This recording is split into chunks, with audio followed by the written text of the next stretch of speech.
him or fear him.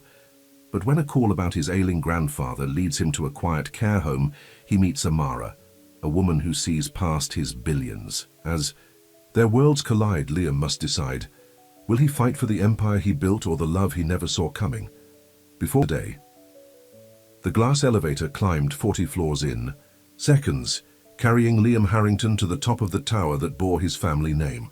At 36, he was at the peak of his power, CEO of Harrington Enterprises, with a net worth that made him one of the richest bachelors in America. His custom Italian suit fit perfectly over his athletic build, and his dark hair was precisely styled, not a strand out of place. "Mr. Harrington, the board is waiting," his assistant said as soon as he stepped into the hallway. Liam barely nodded, walking briskly toward the conference room. People scrambled out of his way. That's how it had always been. People either wanted something from him or feared him. After years of false friendships and gold-digging relationships, he preferred the fear. The meeting went as expected. Another company acquired, another 100 million added to the Harrington empire. The board members smiled and nodded, but Liam knew they were just yes men who cared only about their year-end bonuses. "Great job, Liam," Victoria Chambers said afterward, her hand lingering on his arm a bit too long. She was the newest board member, beautiful and ambitious. "We should celebrate. Dinner tonight?" Liam looked at her perfectly manicured nails against his suit jacket and forced a polite smile. "Can't tonight, prior commitment." It was a lie, but one he'd gotten used to telling. He'd seen that look in women's eyes too many times, the calculation, the assessment of his worth, his wealth, his power. Never him. "Another time then," Victoria said, her smile unfazed. His office offered a panoramic view of the city, but Liam barely noticed it anymore. He sat at his desk, going through reports and emails until his phone rang, not his business line, his personal cell. "Mr. Harrington, this is Sunset Grove Care Home. I'm calling about your grandfather, Henry Harrington." Liam's fingers tensed around the phone. "What's happened?" "Nothing serious, sir. But the doctor has adjusted his medication, and we thought you should know. Also, he's been asking for you." Guilt washed over Liam. He hadn't visited in over a month. His grandfather was the only person who had ever truly loved him, not his money. And now the old man was tucked away in a care home, while Liam built an empire that meant nothing to either of them. "I'll come by tomorrow," Liam said. "That would be wonderful. Your grandfather will be thrilled." After hanging up, Liam stared at his calendar. Meetings back to back for weeks. He opened a drawer and pulled out an old photo, himself at 10 years, old, sitting on a dock with his grandfather, fishing rods in hand. Both smiling. That was before his parents died, before the family business consumed his life, before he learned how cold the world really was. He made a decision and called his assistant. "Clear my schedule for tomorrow afternoon." The next day, Liam drove himself to Sunset Grove, his sleek black Aston Martin looking out of place among the modest vehicles in the parking lot. The care home was expensive. He made sure his grandfather had the best, but it still felt like a betrayal to leave him here. At the reception desk, a middle-aged woman with kind eyes looked up. "Mr. Harrington, we weren't expecting you so early. Is that a problem?" His tone was sharper than intended. "Not at all," she said, unfazed by his curtness. "Your grandfather is in the garden with Amara." "Amara?" "One of our care assistants. She's been wonderful with your grandfather." Liam followed the path to the garden, slowing when he heard laughter.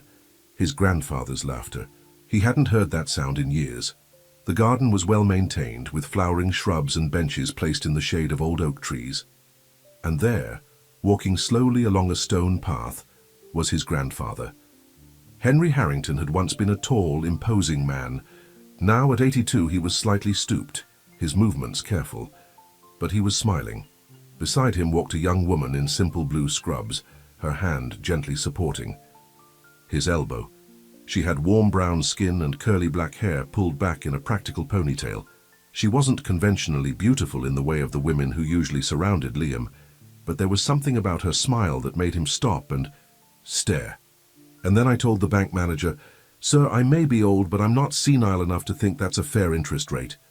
Henry finished a story, and the young woman, Amara, laughed with genuine delight. You really said that, Mr. Henry? You're too much. When you've lived as long as I have, you earn the right to speak your mind, Henry replied, then looked up and saw Liam. His face brightened even more. Liam, my boy!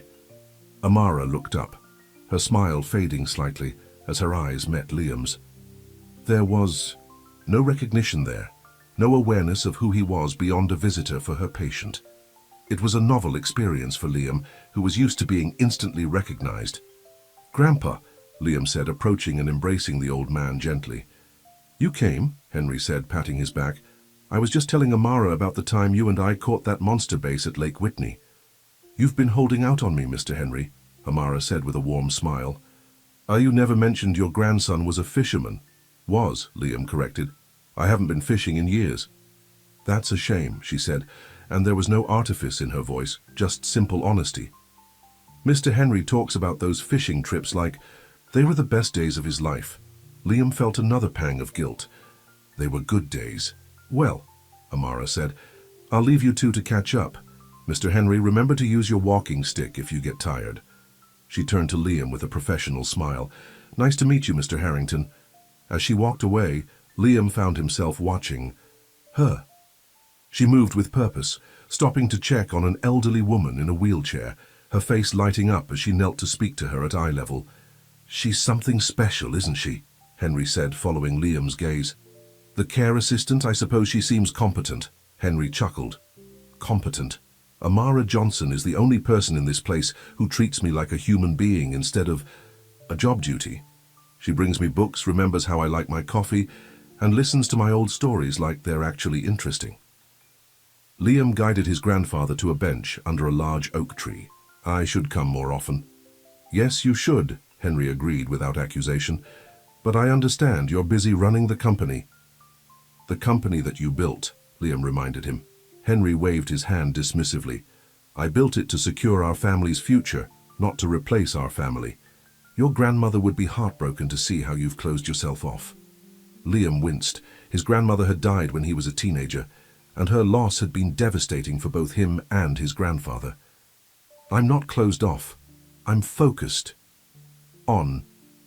What, making more money? You already have more than you could spend in 2 lifetimes. Before Liam could respond, his phone rang. He glanced at it. His CFO. I need to take this. Henry sighed. Of course you do. Liam stepped away, handling a minor crisis that could have waited. When he returned, his grandfather was deep in conversation with Amara again. She had brought him a cup of tea and was showing him something on a tablet. Look at this, Liam, Henry called. Amara's showing me pictures of her community garden project. They're growing vegetables for the local food bank. Amara looked embarrassed. It's just a small thing some friends and I started. She's being modest, Henry said proudly, as if her accomplishments were his to boast about. She works here full-time, volunteers at that garden, and she's taking classes to become a nurse. That's impressive, Liam said, surprised at the sincerity in his own voice. Amara shrugged. Just trying to make a difference where I can. She checked her watch. I should get back to work. Your grandfather has physical therapy in half an hour, Mr. Harrington. Liam, he corrected automatically. She nodded with a polite smile that didn't reach her eyes. Liam. As she walked away, Henry chuckled. She doesn't like you very much. What? Why wouldn't she like me? She doesn't even know me. Exactly. You're just another rich relative who rarely visits. Henry's eyes twinkled with mischief. She's got your number, my boy. That's ridiculous, Liam muttered, but he found himself glancing in the direction she had gone. They spent another hour together, Henry sharing stories about his fellow residents and the daily routine at Sunset Grove. When it was time for his therapy session, Liam walked him to the recreation room. Come back soon, Henry said, gripping Liam's hand with surprising strength. And next time, bring your fishing rod. There's a pond here. Nothing like Lake Whitney, but the company makes all the difference. I will, Liam promised, meaning it. On his way out, he passed the reception desk again, where Amara was updating some files on a computer. Without overthinking it, he stopped. Excuse me, Amara? She looked up, surprised. Yes, Mr. Harrington? Liam, he corrected again. "I wanted to thank you for taking such good care of my grandfather. I'm just doing my job," she said, but then softened. "But you're welcome. Your grandfather is a wonderful man." "Yes, he is," Liam agreed. "Tell me about this community garden." He seemed very impressed. Amara's expression transformed as she spoke about the project, her passion evident. "We converted an empty lot in my neighborhood. It's not much yet, but we've got tomatoes, peppers, and herbs growing. The plan is to provide fresh produce to families who can't afford it." "That's admirable," Liam said. "Do you need funding?" Her smile faded slightly. "We're doing fine, thanks. It's a community effort. Money helps, but hands in the dirt matter more." Liam wasn't used to having his offers of financial assistance rebuffed. It was typically the first thing people wanted from him. "Well, if you change your mind, I'll be sure to let you know," she finished politely, effectively ending the conversation by turning back to her computer, dismissed by a care assistant. Liam found himself both irritated and intrigued as he walked to his car. That evening, instead of returning to the office as planned, Liam went home to his penthouse apartment. The space was immaculately designed, all clean lines and modern art, but devoid of personal touches. He poured himself a scotch and walked to the floor-to-ceiling windows overlooking the city lights. His mind kept returning to the care home, to his grandfather's happiness at seeing him, to Amara Johnson's genuine smile when she spoke about her garden, and how that smile had dimmed when she looked at him. On impulse, he opened his laptop and searched for community gardens in the city. There were several, but after cross-referencing, with information about food banks, he found what was likely Amara's project in a working-class neighborhood across town. The website was simple but effective, with pictures of volunteers working in raised garden beds and children learning about composting. There she was in one photo, laughing as she helped a young boy plant seedlings. Her curly hair escaped from its ponytail, dirt smudged on her cheek. She looked real, authentic in a way that people in Liam's world rarely were. His phone rang, breaking his concentration. It was Victoria Chambers again. "Liam, some of us are having drinks at Skyline. Join us? We're celebrating the Anderson merger." He almost declined automatically, but then thought of the evening ahead. Him alone in his pristine, empty apartment with only his thoughts for company. "I'll be there in 30 minutes, he said.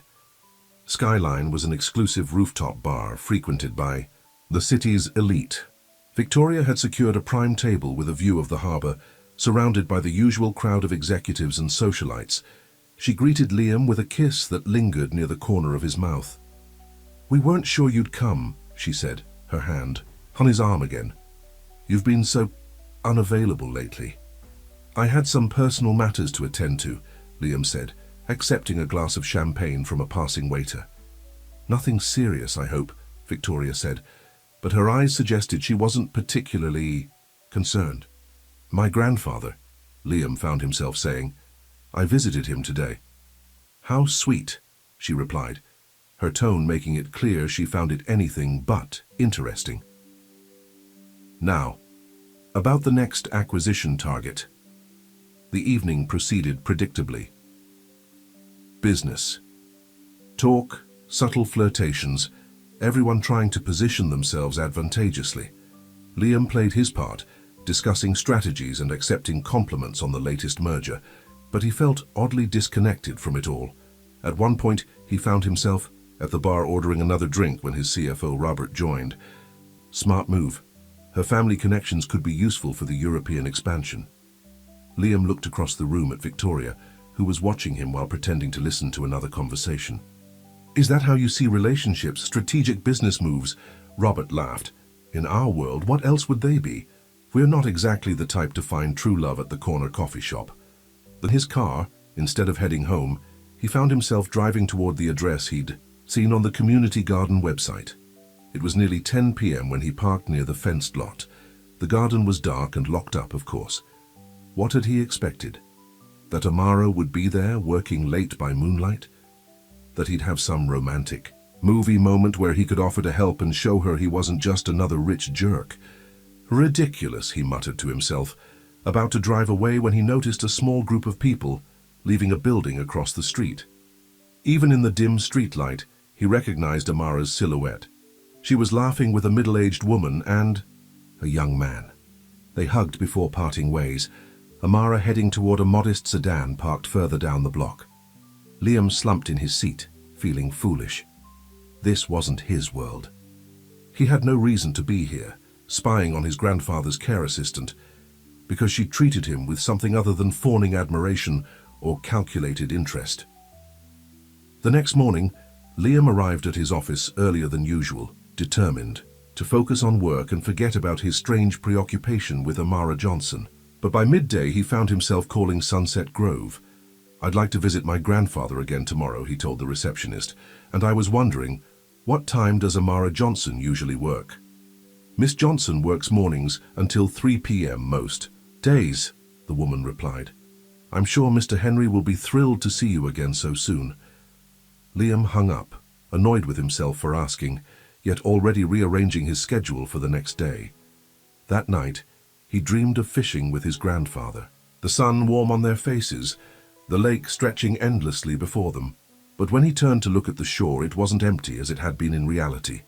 Amara was there, waving to them, a picnic laid out on a blanket, waiting for them to return. He woke up unsettled, wondering what was happening to him. One brief meeting with a woman who clearly wasn't impressed by him, and suddenly he was dreaming about her. It made no sense. Unless what had drawn him wasn't her looks or status, but precisely the fact that she hadn't seemed to care about his. "I'm losing my mind," Liam muttered, getting ready for another day of business deals and boardroom politics. But even as he said it, he found himself looking forward to tomorrow's visit, more than he had anticipated anything in a very long time. Liam arrived at Sunset Grove the next day just after lunch. He'd brought his fishing rod, as promised to his grandfather, though he felt slightly ridiculous carrying it through the care home's elegant lobby. The same receptionist from yesterday smiled at him. "2 visits in 2 days, Mr. Harrington. Your grandfather will be thrilled." Is my grandfather in the garden again today?" The receptionist's smile turned knowing. "Miss Johnson is helping with an art class right now. Your grandfather should be there too." Liam followed her directions to a bright room with large windows overlooking the garden. About a dozen residents sat at tables with various art supplies spread before them. His grandfather was near the window, concentrating intensely on a watercolor painting. And there was Amara moving between tables, offering encouragement and assistance. She wore the same practical scrubs as yesterday, her hair again pulled back, yet somehow she stood out in the room like a beam of sunlight. "Try adding a bit more water," she was saying to an elderly woman. "That's it, see how the colors blend now. It's beautiful, Mrs. Chen." She looked up and saw Liam standing in the doorway. Surprise flickered across her face before she smiled politely and approached him. "Back so soon, Mr. Harrington?" she asked. "Your grandfather will be happy to see you." "I promised him we'd go fishing," Liam said, awkwardly holding up his rod. "And please, call me Liam."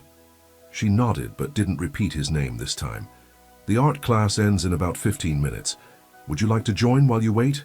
We have an empty seat." The idea of sitting down to paint alongside elderly residents was so far outside Liam's comfort zone that his first instinct was to refuse.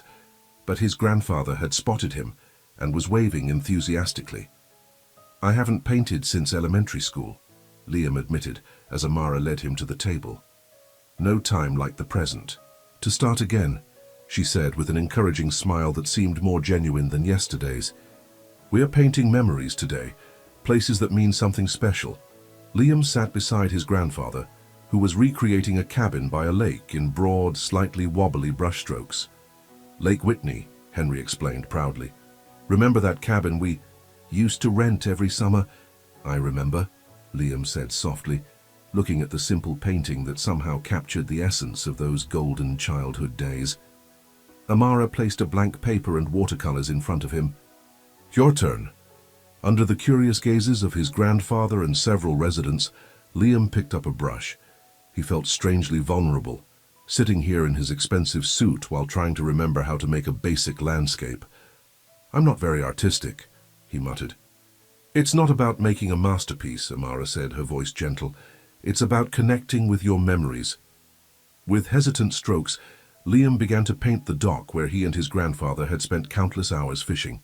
His technique was clumsy, the proportions all wrong, but as the image took shape, so did the memories. The smell of the lake, the sound of his grandfather's laughter, the feeling of simple happiness. When the class ended, Amara collected the paintings to let them dry. "We'll frame them next week," she told the residents. "They're all wonderful." Henry stood carefully accepting his walker.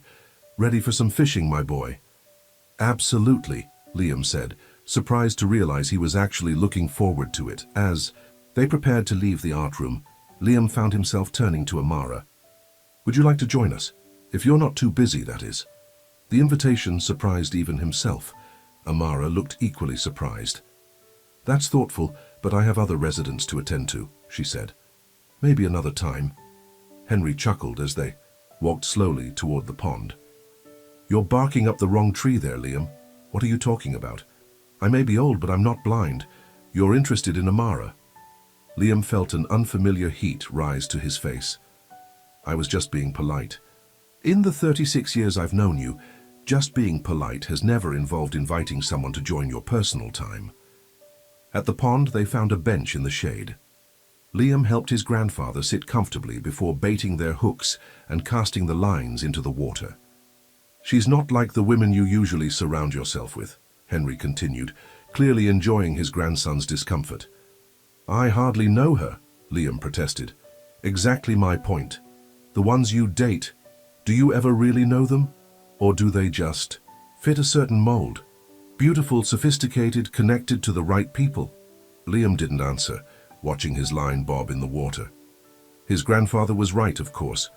His relationships had always been superficial, more about social standing than genuine connection. "You know," Henry said after a comfortable silence, "your grandmother was a waitress when I met her."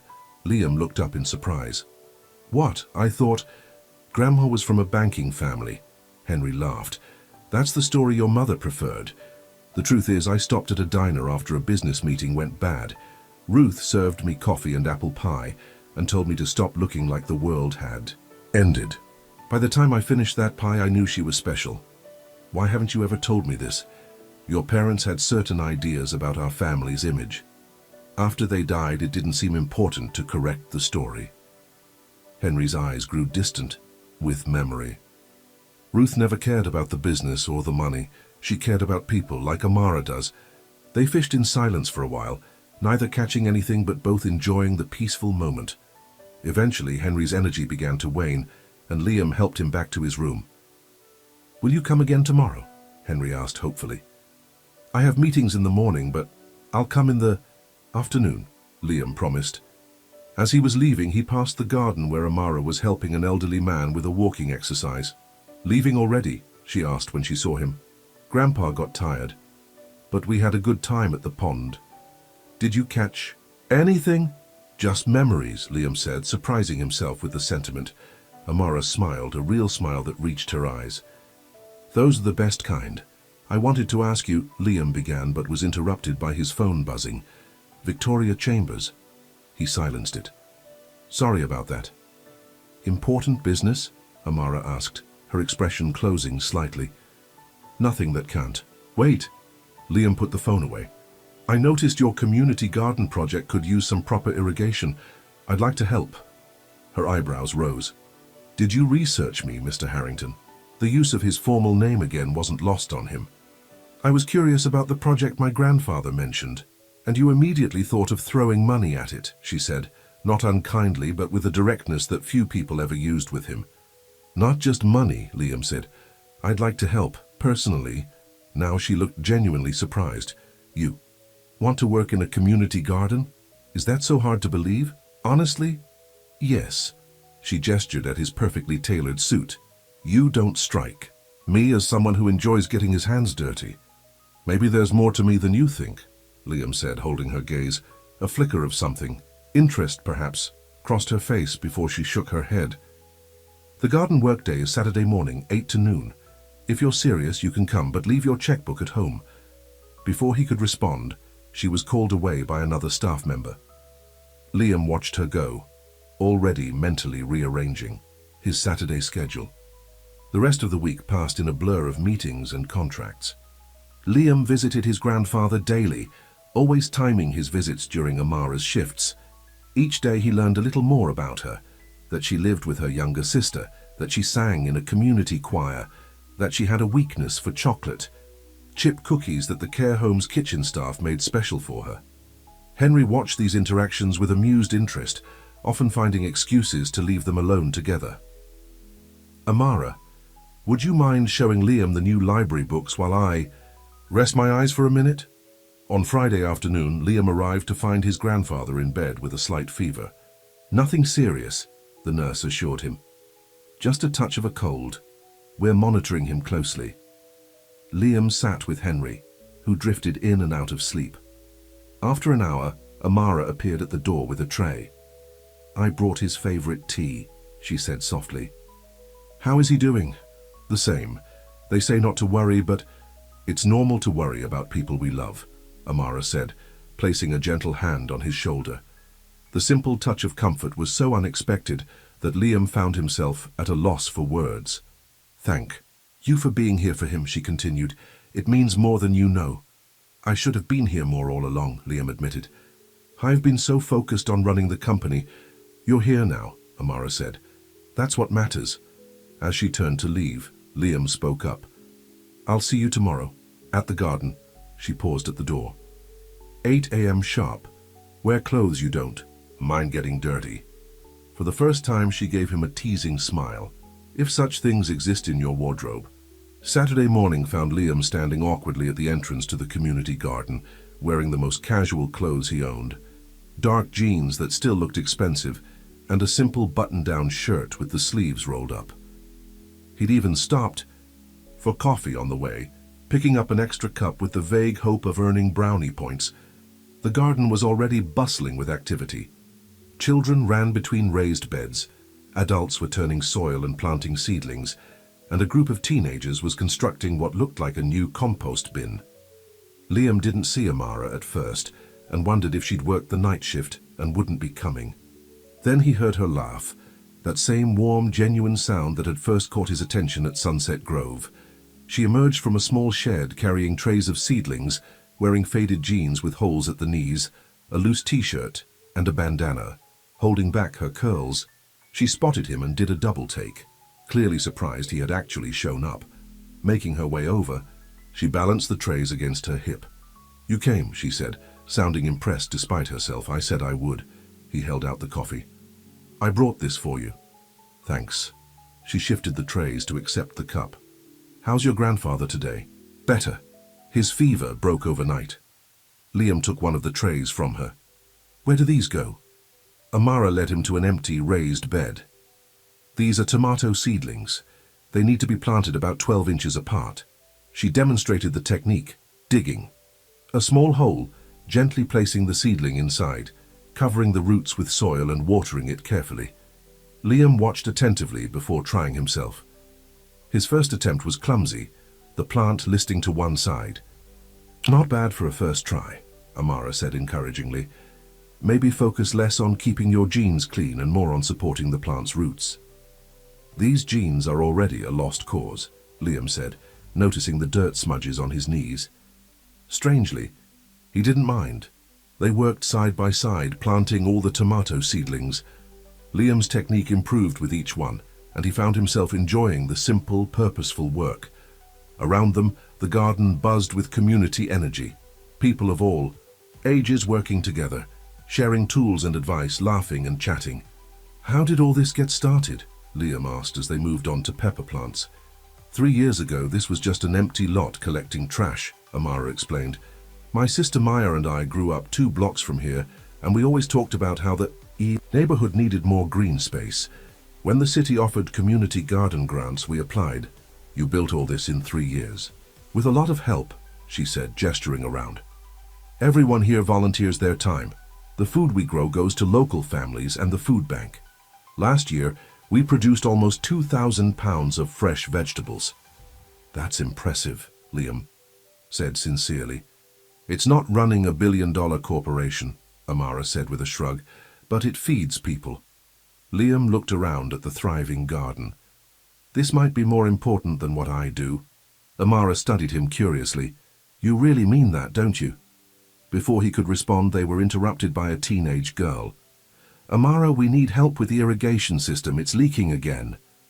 I'll be right there, Amara said, then turned. Back to Liam. Duty calls? Can you finish these peppers? I think I can handle it, he said with more confidence than he felt. For the next 2 hours, Liam worked steadily, planting peppers, then helping a group of children with a strawberry patch. His shirt was dirty, his hands were caked with soil, and he had a sunburn developing on the back of his neck, but he felt more satisfied than he had after closing billion-dollar deals. When lunch break was called, everyone gathered around a long table set up under a tree. People had brought dishes to share, homemade salads, sandwiches, cookies, and pitchers of lemonade. Liam felt awkward, having brought nothing, but Amara handed him a plate. First timers get a free pass, she said. Next time, bring something to share. Next time. The casual implication that he would return warmed him in a way he hadn't expected. Is that Liam Harrington? A woman about Amara's age approached them, eyes wide with recognition. Maya, this is Liam, Amara said. Liam, my sister Maya. Your sister who runs the social media for the garden? Liam asked, remembering the website. That's me, Maya confirmed, still looking at him with open curiosity. So you're Henry's grandson. Amara's told me about you. All good things, I hope, Liam said, glancing at Amara, who suddenly seemed very interested in her sandwich. Interesting? Things, Maya corrected with a mischievous smile. Like how you show up at Sunset Grove every day now, always during my sister's shift. Maya, Amara warned. What? I'm just making conversation. Maya turned back to Liam.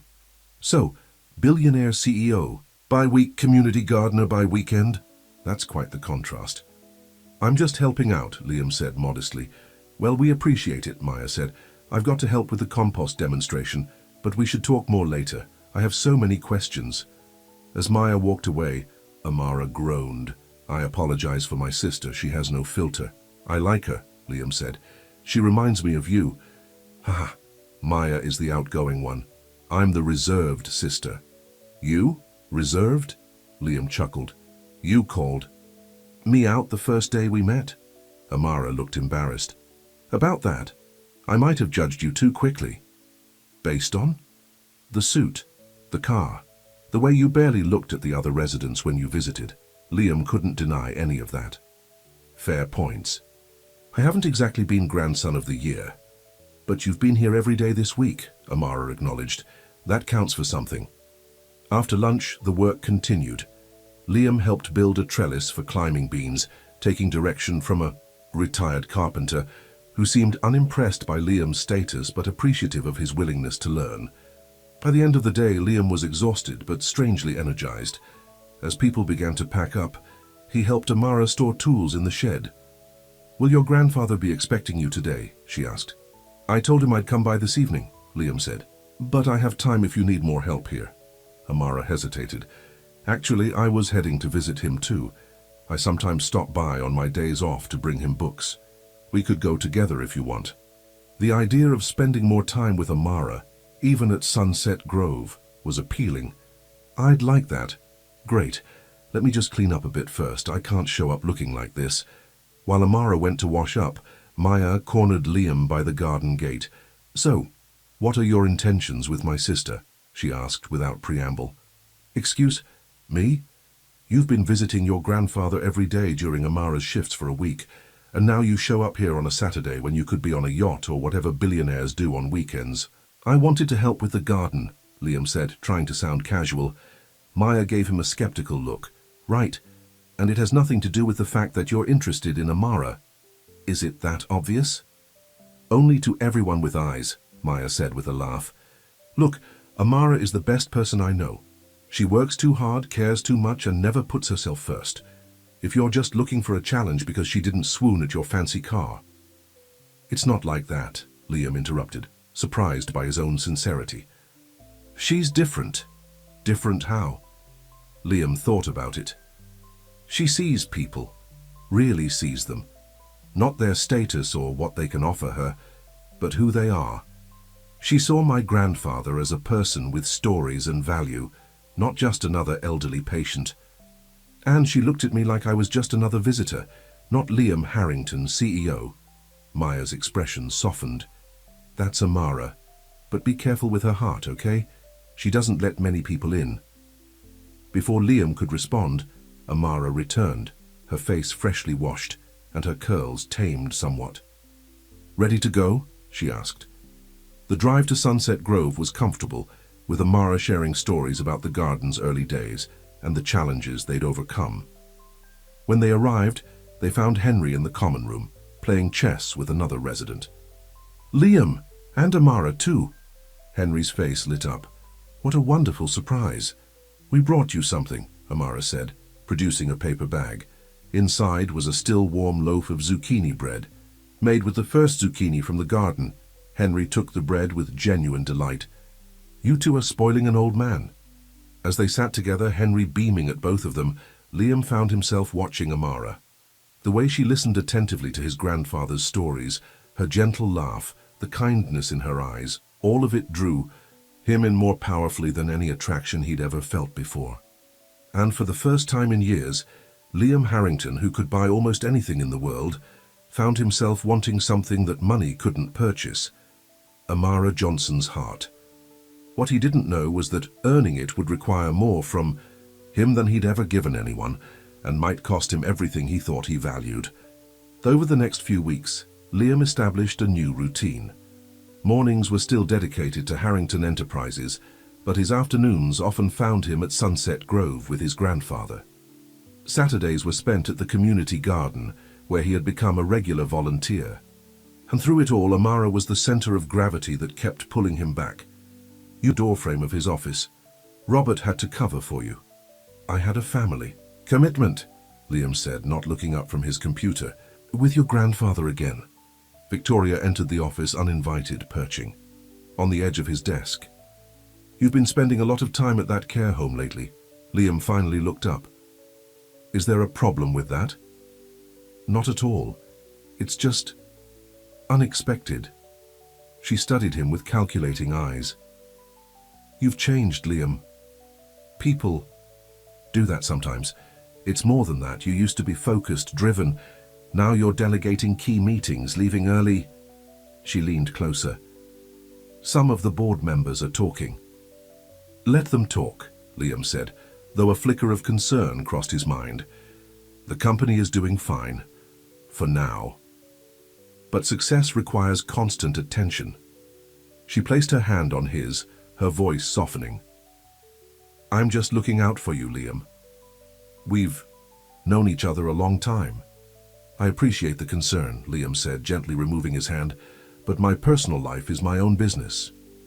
Victoria's smile tightened. Of course, just remember who your real friends are. As she left, she added, Oh, and don't forget the charity gala next weekend. As major donors, the company expects both of us to be there. The charity gala. Liam had completely forgotten about it. It was an annual event that Harrington Enterprises sponsored, raising money for children's education. In previous years, Liam had viewed it as a necessary publicity opportunity. This year, he found himself wondering if the money actually reached the children it was meant to help. That afternoon, Liam arrived at Sunset Grove to find Amara helping his grandfather into a wheelchair. What's happening? Liam asked, concerned. Nothing to worry about, Henry assured him. Just going for some x-rays. Doctor wants to check my hip after that fall last week. Liam frowned. What fall? Why wasn't I informed? It was very minor, Amara explained. Mr. Henry slipped in the bathroom but caught himself on the handrail. He wasn't hurt, but Dr. Peterson likes to be thorough. I didn't want to worry you, Henry added. You're busy enough. The words stung Liam. Had he been so absent from his grandfather's life that Henry felt he couldn't reach out even for something as serious as a fall? I'm never too busy for you, Liam said firmly. I want to know about these things, no matter how small they seem. Henry patted his hand. I know. Son, now would you like to come with us to radiology? It's a thrill a minute down there. Despite his attempt at humor, Liam could see his grandfather was in some discomfort. He walked alongside the wheelchair, as Amara pushed it gently through the corridors. "How are you feeling, really?" Liam asked Henry, when Amara stepped away to speak with a nurse. "Old," Henry admitted with a sigh. "The body betrays you piece by piece, but having you visit so often, that's been the best medicine." Liam squeezed his shoulder. "I should have been here more all along." "Better late than never," Henry said. "And if it took Amara to bring you around more often, well, I'm not complaining." Liam felt his face warm. "Is it that obvious? To me, yes. To her?" Henry chuckled. "She's too humble to believe someone like you would be interested in someone like her." "Someone like me?" Liam echoed, frowning. "Rich, powerful, surrounded by beautiful socialites." Henry shrugged. "You have to admit, you two come from different worlds." Before Liam could respond, Amara returned. "They're ready for you, Mr. Henry. It should only take about 30 minutes. I'll be here waiting," Liam promised. As the radiology technician wheeled Henry away, Liam and Amara were left alone in the waiting area. "So," Liam began, "my company sponsors an annual charity gala next weekend. It raises money for children's education programs." "That sounds worthwhile," Amara said. "I was wondering if you'd like to attend with me." Amara looked startled. "A gala? I don't exactly have gala-appropriate clothes in my closet." "That's not a problem. I could buy me something?" she finished, her expression cooling. "No, thank you." Liam realized his mistake immediately. "That's not what I meant. I just—" "Liam," Amara interrupted gently. "What are we doing here?" "What do you mean?" "This." She gestured between them. "You visiting every day, volunteering at the garden, now inviting me to fancy events. Where is this going?" The direct question caught him off guard. In his world, people rarely spoke so plainly about intentions. "I enjoy spending time with you," he said carefully. "And I enjoy your company too," Amara admitted, "but we come from completely different worlds. You run a multinational corporation. I work at a care home and volunteer at a community garden. Why does that matter?" "Because it does," she said simply. "Your world is full of people like that woman. Who called you twice during our last lunch together?" "Who was she?" "Victoria. She's just a board member. Just a board member who calls you on weekends and whose name makes you frown when it appears on your phone." Liam hadn't realized Amara had. "Notice that?" "It's complicated, and that's my point," Amara said. "Your life is complicated in ways mine isn't. You move in circles I've never even seen. That doesn't mean we can't— What? Date? And then what? You'd get tired of slumming it with the care assistant. Or worse, you'd try to change me to fit into your world." "I would never do that," Liam protested. Amara's expression softened. "Maybe not intentionally, but it's hard to bridge worlds that different." Before Liam could argue further, the doors opened and Henry was wheeled back out. "All done," Henry announced. "And I only complained a little bit." He was a model patient, the technician confirmed with a smile. The conversation with Amara remained unfinished as they returned Henry to his room. Liam stayed for dinner, the three of them eating together in Henry's room, talking about everything except the question that hung between Liam and Amara. When it was time to leave, Liam walked Amara to her car. "About the gala," he said. "Forget. I mentioned it, but I'd still like to see you outside of Sunset Grove in the garden sometime. Just dinner, maybe." "Nothing fancy." Amara hesitated, then smiled slightly. "I get off at 3 on Thursday. There's a little cafe near the garden that makes great sandwiches." "Thursday at 3, Liam confirmed, trying not to sound too eager. "I'll be there." That night, Liam found himself unable to sleep, Amara's words playing in his mind. Did she really think he was just slumming it? That he'd try to change her? The thought bothered him deeply. The next morning, Robert, his CFO, was waiting in his office with a concerned expression. "We need to talk about the European expansion," Robert said without preamble. "The board is getting nervous about your level of engagement." "I've reviewed all the proposals," Liam said defensively. "Reviewing isn't leading," Robert countered. "Victoria brought some concerns to me yesterday." "Of course she did," Liam thought. "What concerns exactly?" "That you're distracted, that your priorities have shifted." Robert hesitated. "There's talk about whether you're still the right person to lead this company." Liam felt a flash of anger. "I built this company into what it is today. Your grandfather built it, Robert corrected. You expanded it. And now some are wondering if you're still hungry enough to keep it growing. The implied threat wasn't subtle. The board could move to replace him if they lost confidence in his leadership.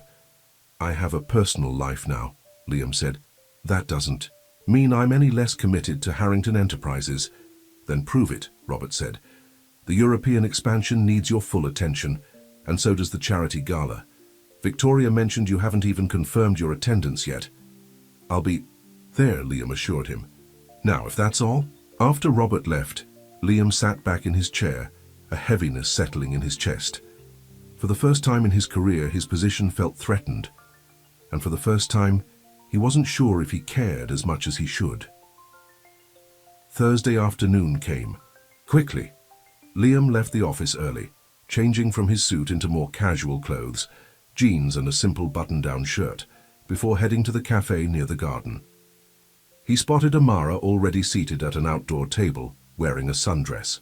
That was a departure from her usual scrubs or gardening clothes. Her curly hair was loose around her shoulders, and she was reading a book, so absorbed that she didn't notice him approaching. "Is this seat taken?" Liam asked. Amara looked up, a warm smile spreading across her face. "I was saving it for a billionaire. Saito, but I suppose you'll do." Liam laughed, feeling lighter than he had all week as he sat across from her. "What are you reading?" She showed him the cover, a novel about a community coming together to save a local landmark. "Maya says I have predictable taste in books, always about people making a difference in their communities." "There are worse themes to enjoy," Liam said. They ordered sandwiches and iced tea, the conversation flowing easily as Amara told him about her day at Sunset Grove and the new resident who had moved in. "Mr. Collins is a retired music teacher," she explained. "He brought his violin and played for everyone in the common room today. Your grandfather loved it." "How is he doing?" Liam asked. "After the x-rays, I mean." The results came back clear, but Dr. Peterson wants him to use a walker for a while just to be safe. Amara tilted her head. "You seem stressed today. Everything okay?" Liam hesitated, then decided on honesty. "The board is questioning my commitment to the company. Apparently, having a personal life makes me less dedicated in their eyes." "That seems unfair," Amara said. "Everyone deserves a life outside of work." "Not everyone has billions of dollars resting on their decisions," Liam said, then immediately regretted how it sounded. "I'm sorry, that came out wrong." To his surprise, Amara laughed. "No, you're right. I can't pretend to understand the pressure you're under. If I make a mistake at work, a resident might get the wrong pudding flavor. If you make a mistake, people lose jobs, stock prices fall, the economy suffers," Liam finished grimly. "At least that's what the board would have me believe. Is that why you've been so driven all these years? Because you feel that responsibility?" No one had ever asked him that before. "Partly," Liam admitted, "and partly because I didn't have anything else. After my parents died, the company became everything. My identity, my purpose. And now I'm not so sure anymore." Liam met her eyes. "Meeting you, spending time with my grandfather, volunteering at the garden, it's shown me there's more to life than quarterly reports and stock options." Amara's expression softened. "That's not a bad realization to have. Try telling that to Victoria and the board." "Ah, Victoria." Amara's smile turned knowing. Just a board member who calls on weekends." "She's ambitious," Liam explained. "And she's made it clear she sees a potential power couple in our future." "And you don't?" "I used to think it made sense," Liam admitted. "Two people with similar goals, similar backgrounds, complementary business connections. A merger more than a marriage," Amara observed. "Exactly." Liam leaned forward. "But now, I want something real. Something based on more than mutual advantage." There, eyes met, and for a moment neither spoke. The afternoon sun caught in Amara's curls, giving her an almost ethereal glow. Liam had dated supermodels and socialites, women who spent fortunes on their appearance, but none had ever taken his breath away like Amara did in that simple sundress, with no makeup and a few smudges of paint on her fingers from an art project. "With the residents, Amara!" a voice called, breaking the moment. They both turned to see Maya approaching their table. "I thought that was you." "Maya," Amara greeted her sister, looking slightly embarrassed. "What are you doing here?" "Meeting Javier to discuss the garden's summer festival." Maya looked between them with a barely concealed smile. "But I see you're busy. Don't let me interrupt your coffee date." "It's just lunch," Amara said quickly. "Mm-hmm." Maya's knowing look made Liam bite back a smile. "Well, don't let me interrupt." "Nice to see you again, Liam." As Maya walked away, Amara groaned. "Sorry about that." Maya has always had perfect timing for maximum embarrassment. "I like your sister," Liam said. "She cares about you." "Too much sometimes." Amara checked her watch. "I should get going soon. I promised to help with the garden's budget this evening." "Budget? Problems?" Liam asked automatically. "Nothing major. We're just trying to figure out how to fund the irrigation system upgrade before summer really hits." She shook her head when she saw his expression. "And no, that wasn't a hint for a donation." "What? If it's not a donation? What if it's just me helping with the budget? I'm good with numbers." Amara considered this. "I suppose an extra pair of eyes wouldn't hurt, but no blank checks, Liam. The garden succeeds because the community invests not just money, but time and effort." "I understand," Liam said, and he meant it. "I'll bring my calculator, not my checkbook." That evening, Liam found himself in the garden's tiny office, really just a corner of the storage shed fitted with a desk and filing cabinet. Amara, Maya, and Javier, the garden's coordinator, spread out printouts of expenses and income.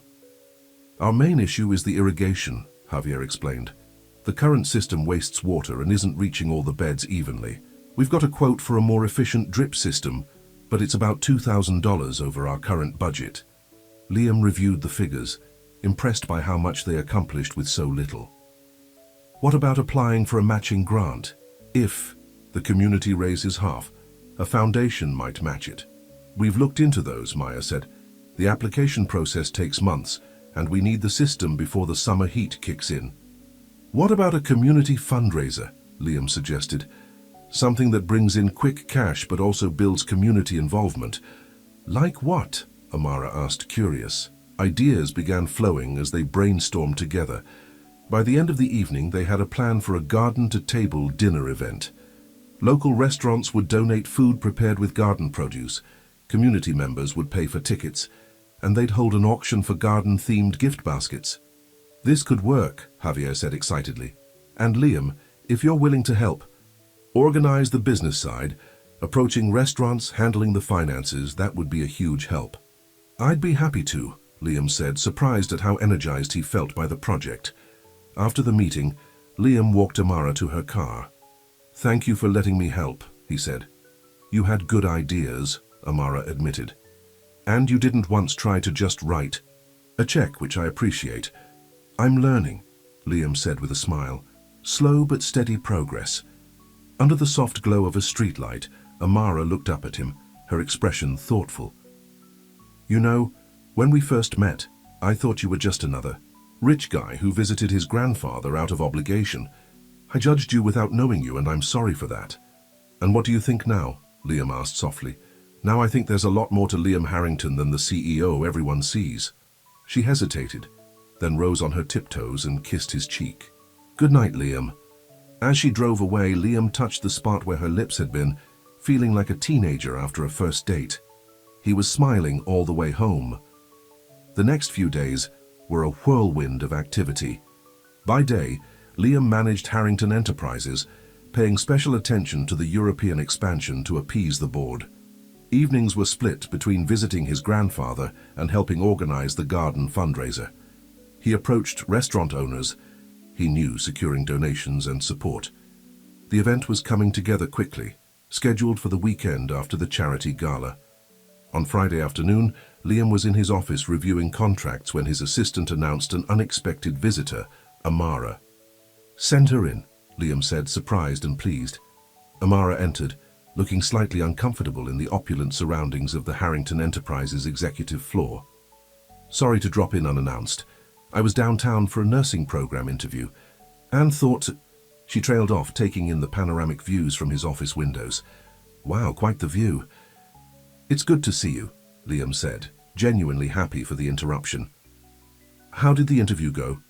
I think well, she said, still distracted by the office. This is not what I expected. Too corporate? Liam asked, seeing his everyday environment through her eyes, the sleek furniture, the modern art, the overall sense of wealth and power. Just very different from my world, Amara said, echoing their earlier conversation. She noticed the photo on his desk, the old one of him fishing with his grandfather. I like that you keep this here. A reminder of what matters, Liam said. So what brings you by? Actually, I wanted to talk to you about the gala. Amara took a deep breath. I've been thinking about your invitation, and if it's still open, I'd like to go. With you. Liam couldn't hide his surprise. Really? What changed your mind? Your grandfather, actually. He told me it's an important event for you, and that supporting children's education is something I believe in too. She smiled shyly. And maybe I'm a little curious about your world. I'd be honored if you came, Liam said, his heart beating faster. But I thought you were worried about not fitting in. Oh, I'm still worried, Amara admitted with a laugh. I have no idea what to wear or how to act at something like that, but sometimes you have to step outside your comfort zone, right? Right, Liam agreed, thinking of his first day at the garden. And don't worry about fitting in. You'll be with me. As they were talking, the door opened without a knock and Victoria walked in. She stopped short when she saw Amara. I'm sorry, she said, not sounding sorry at all. I didn't realize you had a visitor. Victoria, there's Amara Johnson, Liam introduced them. Amara, Victoria Chambers, one of our board members. Victoria's eyes swept over Amara, taking in her simple dress and natural hair with a barely concealed look of assessment. How nice. Are you a new client? No, Amara said. I work at Sunset Grove Care Home. I take care of Liam's grandfather. How noble, Victoria said with a thin smile. Liam, when you're finished, we need to discuss the seating arrangements for the gala. The governor has confirmed his attendance. Actually, Liam said, you should add Amara to the head table. She'll be my guest for the evening. Victoria's smile froze. Your guest? But we always attend these functions together. The press expects it. Plans change, Liam said firmly. Amara will be with me this year. After a tense moment, Victoria nodded stiffly. As you wish, I'll make the adjustment. With a final cool look at Amara, she left, closing the door a bit harder than necessary. That was awkward, Amara said when Victoria was gone. She clearly wasn't expecting me. Don't worry about Victoria, Liam said, though he knew there would be fallout to deal with later. She seemed upset, Amara persisted. Are you sure this is a good idea? I don't want to cause problems for you. The only problem would be if you changed your mind, Liam assured her, taking her hand. I want you there, Amara. The rest doesn't matter. She squeezed his hand, still looking uncertain. If you're sure. I am. And in that moment, Liam realized it was true. He wanted Amara by his side, not just at the gala, but in his life. The thought should have terrified him. He who had kept everyone at arm's length for years. But instead it felt right. Natural. What he didn't know was that the evening ahead would test that certainty in ways he couldn't imagine, and force him to choose between the world he had built and the woman who was changing his heart. The night of the charity gala arrived with a flurry of activity. Liam had offered to send a car for Amara, but she had insisted on driving herself, saying she wanted the option to leave early if she felt too uncomfortable. Liam waited at the entrance to the Grand Plaza Hotel, checking his watch anxiously. The red carpet was lined with photographers capturing the arrival of the city's elite. He had already fielded several questions about why he was standing outside rather than mingling inside. Just waiting for my date, he told them with a smile that revealed nothing. When Amara's modest sedan pulled up to the valet station, Liam felt his heart skip. She stepped out tentatively, looking both beautiful and nervous in a simple navy blue gown that she later told him she had borrowed from a friend. Her curly hair was swept up elegantly, with a few tendrils framing her face. She wore minimal makeup, just enough to enhance her natural beauty. You look stunning, Liam said, taking her hand. I feel like an imposter, Amara admitted quietly. Everyone else arrived in limousines. "You're the most genuine person here," Liam assured her. "That's worth more than any limousine." As they walked the red carpet, cameras flashed. Liam could hear the whispers. "Who is she?" "That's not Victoria." "Chambers." "Is that his new girlfriend?" Inside, the ballroom was transformed into a glittering wonderland. Crystal chandeliers cast a warm glow over tables, adorned with elaborate floral arrangements. A string quartet played softly in the corner. Waiters circulated with champagne and hors d'oeuvres. "This is extravagant," Amara murmured, taking it all in. "How much did all this cost?" "The event raises over $1 million for children's education," Liam said, hoping to impress her with the charitable goal rather than the opulence. "But how much of that million actually goes to the children after paying for all this?" Amara asked, her directness catching him off guard. It was a question Liam had never considered before. "I don't actually know," he admitted. "I should find out." They were approached by Robert, Liam's CFO, and his wife. "Liam, there you are." Robert's gaze shifted curiously to Amara. "And you must be the mysterious date we've been hearing about." "Amara Johnson," she introduced herself, extending her hand with composure that impressed Liam. "Nice to meet you." "Amara works at Sunset Grove," Liam explained. "She takes care of my grandfather." "How interesting," Robert's wife said with the same tone Victoria had used. "Is this your first gala, dear?" "Yes," Amara said simply. "It's quite an event." "Amara also runs a community garden that provides fresh produce to families in need," Liam added, feeling strangely defensive. "And she's starting nursing school." "Wonderful," Robert said, clearly trying to be polite. "Well, we should circulate. The governor was asking about you, Liam. You might want to stop by his table." As they walked away, Amara gave Liam a look. "You don't have to sell me to your friends, you know." "I'm not selling you. I'm proud of you," Liam said honestly. "And they're colleagues, not friends." "You don't have friends from work?" Amara asked, surprised. The question made Liam realize something he'd never fully acknowledged. "Not real ones, I guess. In this world, everyone wants something from everyone else." "That's sad," Amara said, squeezing his hand. "Everyone needs real friends." As the evening progressed, Liam introduced Amara to countless business associates and donors. Some were genuinely friendly, but many gave her the same dismissive once-over that Victoria and Robert's wife had. Amara handled it all with grace, but Liam could feel her tension. They were seated at the head table, as Liam had insisted. Victoria was there too, looking stunning in a red designer gown and deliberately seated far from Liam. She barely acknowledged Amara, focusing her attention on the banking executive beside her. During dinner, the director of the Education Foundation gave a presentation about the programs the gala supported. Photos of smiling children filled the large screens around the ballroom. "These are the faces of our future," the director said. "With your generous donations, we're able to provide after-school programs, summer camps, and college scholarships to deserving students from underprivileged backgrounds." Liam glanced at Amara, who was watching intently, her expression thoughtful. "What are you thinking?" he whispered. "I'm wondering if any of these kids come from my neighborhood," she said softly, "because I've never heard of these programs being available there." Again, her perspective made Liam question something he'd always taken for granted. He made a mental note to look into the foundation's actual reach in the city's poorest areas. After dinner came the auction. Luxury items, exotic vacations, jewelry, rare wines were sold to the highest bidders, all in the name of charity. Liam usually participated enthusiastically, but tonight, with Amara beside him, he felt strangely conflicted about the extravagance. "And now," the auctioneer announced, "our final item of the evening. A weekend getaway at the exclusive mountain lake resort, including private jet transportation courtesy of Harrington Enterprises." Bidding was fierce, with the package eventually selling for $50,000 to a real estate developer. The crowd applauded as the auctioneer declared the evening a tremendous success, raising over $1.2 million for the foundation. "Time for dancing," Liam said, as the string quartet was replaced by a small orchestra. "Would you honor me?"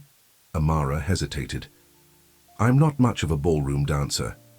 "Neither am I, honestly," Liam confessed. "I just go through the motions at these things, but I'd like to hold you for a while, if that's okay. Her smile returned. When you put it that way.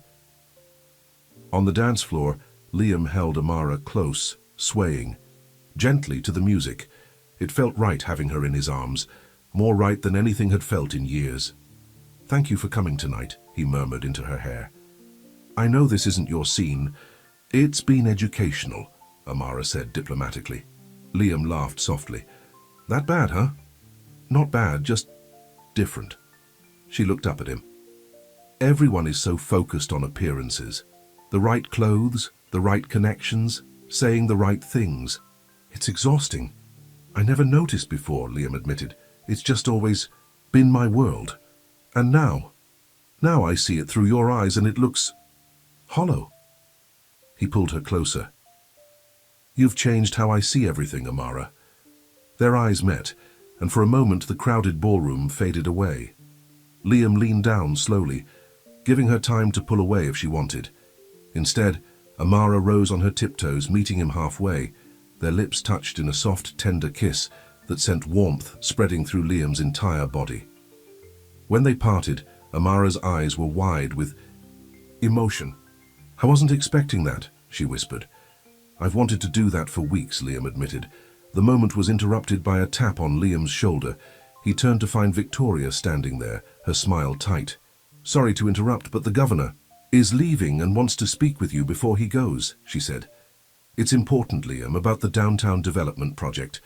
Liam hesitated, looking at Amara. "Go ahead," Amara said. "I'll get some air on the terrace." Reluctantly, Liam left, her following Victoria across the ballroom. The conversation with the governor took longer than expected, extending into discussions with other business leaders who had been waiting to speak with Liam. By the time he extricated himself, nearly 30 minutes had passed. He hurried to the terrace, but Amara wasn't there. A quick search of the ballroom didn't reveal her either. With growing concern, Liam checked his phone and found a text message. "Had to leave. Not feeling well. Enjoyed meeting your friends. Thank you for including me. Amara." The formal tone worried him. He tried calling her, but the call went straight to voicemail. Frustrated, Liam headed for the exit, only to be stopped by Robert. "Leaving. So soon? There are still some investors who want to discuss the European expansion." "It'll have to wait," Liam said firmly. "I need to go." "Your date left, didn't she?" Victoria appeared beside Robert. "I saw her rushing out earlier. She looked upset." Something in Victoria's tone made Liam suspicious. "What did you say to her?" "Me? Nothing," Victoria said innocently. "We just had a little girl talk while you were busy. I was being friendly." "What kind of girl talk?" Liam demanded. Victoria sighed. "Look, I just told her the truth, that these charity events are important networking opportunities for the company, and that your family has certain expectations for who you'll eventually settle down with. I mentioned that you and I have history together, and that the board has always seen us as a natural match." She deserved to know what she was getting into. Fury rose in Liam's chest. "You had no right." "I was doing you a favor," Victoria insisted. "She doesn't belong in this world, Liam. She was wearing a borrowed dress, for God's sake. Everyone was talking about it." "I don't care what anyone was talking about," Liam snapped.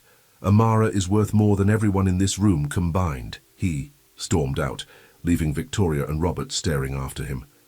In the parking lot, he realized he had no idea where Amara lived. He'd always met her at Sunset Grove or the garden. Cursing himself for this oversight, he drove to the garden, hoping she might have gone there to clear her head. The garden was locked and dark. Next, he tried Sunset Grove, but the night attendant told him Amara hadn't been there. In desperation, Liam called Maya. "It's nearly midnight," Maya answered groggily. "This better be important." "It's Liam. I need to find Amara. Something happened at the gala and she left without saying goodbye." Maya was immediately alert. "What did you do?" "Nothing. At least, I don't think I did anything. We were dancing and we kissed, and then I had to speak with some people, and when I came back she was gone." "You kissed her?" Maya sounded surprised but pleased. "Wait, then why would she leave?" "Victoria talked to her while I was gone. Victoria is complicated. She said some things about me and her, and about Amara not belonging in my world."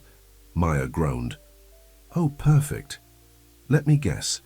This Victoria is beautiful, rich, and exactly the kind of woman everyone expects you to be. With? Something like that, Liam admitted. And did you and Victoria ever? No. Well, there was one kiss at a Christmas party years ago, but it meant nothing. Liam ran a hand through his hair in frustration. I just need to talk to Amara. Please, Maya. Maya sighed. She's probably at home. She lives in the apartment above mine, too. You have a pen? Liam scribbled down the address Maya gave him, thanked her and drove across town to a modest apartment building in Amara's neighborhood. It was well after midnight when he knocked on her door. For a long moment, there was no response. Then he heard soft footsteps and Amara's voice. Who is it? It's Liam. Please, Amara, I need to talk to you. The door opened a few inches, revealing Amara in pajamas, her hair loose around her shoulders. She'd been crying. It's very late, she said quietly. I know and I'm sorry, but I couldn't leave things like this. Can I come in? Just for a minute. After a hesitation, Amara opened the door wider. Her apartment was small but cozy, filled with books, plants, and colorful throw pillows. It felt warm and inviting, like Amara herself. Why did you leave? Liam asked without preamble. Amara sat on her small sofa, pulling her knees up to her chest. I didn't belong there, Liam. Your friend Victoria made that very clear. Victoria is not my friend, Liam said firmly. And whatever she told you, she didn't tell me anything I didn't already know, Amara interrupted. She just confirmed it. You and I come from different worlds. Everyone at that gala saw it. The way they looked at me like I was some curiosity you'd brought along. I don't care what they think, Liam insisted, but you should. That's your world, Liam. Those are the people you do business with, the social circles you move in. Amara looked up at him, her eyes sad. Victoria said the board expects you to marry someone like her someday, someone who can be an asset to the company. The board doesn't decide who I love, Liam said, the words slipping out before he could consider. Its implications, Amara's eyes widened. Love? Liam, we barely know each other. I know enough, Liam said, sitting beside her and taking her hand. I know that when I'm with you, I feel more alive than I have in years. I know that you see the real me, not just the CEO or the billionaire. And I know that kissing you tonight felt like coming home. Tears filled Amara's eyes. I feel the same way, she admitted softly. But feelings aren't always enough. What happens when the novelty wears off? When you realize that my world of care homes and community gardens can't compete with galas and boardrooms? What if I told you I don't want that world anymore? Liam asked. At least, not the way it is now. Tonight, watching you question things I've always taken for granted, like how much of that charity money actually reaches children in neighborhoods like yours. It made me realize how disconnected I've become. What are you saying? I'm saying I want to change things. Use Harrington Enterprises to make a real difference, not just write checks for fancy galas. Liam squeezed her hand. And I want you beside me while I do it. Not because you fit into my world, but because together we can create something better. Amara looked skeptical. Your board would never allow that. Victoria made it clear they have plans for the company, and for you. Let me worry about the board, Liam said. Right now, I just need to know if you're willing to give us a chance, a real chance, despite our differences. For what felt like an eternity, Amara studied his face. Then, slowly, she nodded. I want to believe this can work. Liam pulled her into his arms, holding her tight. That's all I need to hear. The next morning, Liam arrived at Sunset Grove earlier than usual. He found his grandfather in the garden, practicing with his walker. Practice makes perfect, Henry said cheerfully. How was the gala? Did Amara enjoy herself? It was educational, Liam said, using Amara's word. Grandpa, I need your advice. For the next hour, Liam poured out everything. His feelings for Amara, the board's concerns about his leadership, Victoria's interference, and his growing desire to change the company's direction. I've been running Harrington Enterprises the way I thought it should be run, Liam concluded, focusing on growth and profit above all else. But what if there's a better way? Henry smiled, his eyes twinkling. I've been waiting years for you to ask that question. What do you mean? When I started the company, it wasn't just about making money, it was about making a difference in our community. Henry patted Liam's hand. Your grandmother always said a business should be measured by the good it does, not just the profit it makes. But the board serves at the pleasure of the majority shareholder, Henry interrupted, which is you, my boy. They've forgotten that. Liam stared at his grandfather, realization dawning. You're right. I don't need their approval. I just need to remember why the company exists in the first place. And as for Amara, Henry continued, she reminds me so much of your grandmother. Ruth never cared about status or wealth either. She just wanted to make the world better, one person at a time. I think I'm in love with her, Grandpa, Liam admitted. I know you are, Henry said with a satisfied smile. I knew it the first time. I saw you looking at her. You had the same look I had when I first met your grandmother. With renewed determination, Liam spent the next week preparing for a special board meeting he had called. He worked late into the nights, researching, planning, and making calls to key allies. Amara supported him throughout, offering perspective and ideas as he crafted his vision for the company's future. The morning of the board meeting, Liam stood before his mirror, adjusting his tie. He looked the same on the outside, successful, confident, in control, but inside everything had changed. You ready for this? Amara asked from the doorway of his bedroom. She had stayed overnight for the first time, and seeing her there in one of his shirts, hair tousled from sleep, made his heart swell. As ready as I'll ever be. Liam kissed her softly. Thank you for believing in me. The boardroom was tense when Liam arrived. All 12 members were present, including Victoria, who sat with a cool, confident expression. Robert looked nervous, darting glances between Victoria and Liam. Thank you all for coming, Liam began. I've called this special meeting to discuss the future direction of Harrington Enterprises. Before you begin, Victoria interrupted, the board has its own agenda item. She nodded to Robert, who reluctantly slid a document across the table to Liam. What's this? Liam asked, though he could guess. A vote of no confidence, Victoria said smoothly. The board feels your recent distractions have compromised your ability to lead this company effectively. We're proposing a temporary transition of power to the executive committee while we search for a new CEO. Liam looked around the table. Some board members couldn't meet his eyes, while others looked resolute. I see, Liam said calmly. Well, before we vote on that, I'd like to introduce a guest. He walked to the door and opened it. Please welcome Henry Harrington, founder of this company. Henry entered slowly, using his walker but standing as tall as his 82 years would allow. The board members murmured in surprise. Henry, it's been too long, one of the older members said, rising to offer his hand. We didn't expect you today. I wouldn't miss it, Henry said. My grandson has some important things to say and I wanted to be here to support him. Liam returned to the head of the table. As I was saying, we're here to discuss the future of Harrington Enterprises, but not the way you might think. For the next hour, Liam presented his vision, a restructuring that would maintain profitability while significantly increasing the company's investment in sustainable practices and community development. He proposed creating a new division focused specifically on affordable housing and education initiatives in underserved communities. This isn't charity, Liam emphasized. It's smart business for the long term. Studies show that companies with strong social responsibility outperform their peers over time.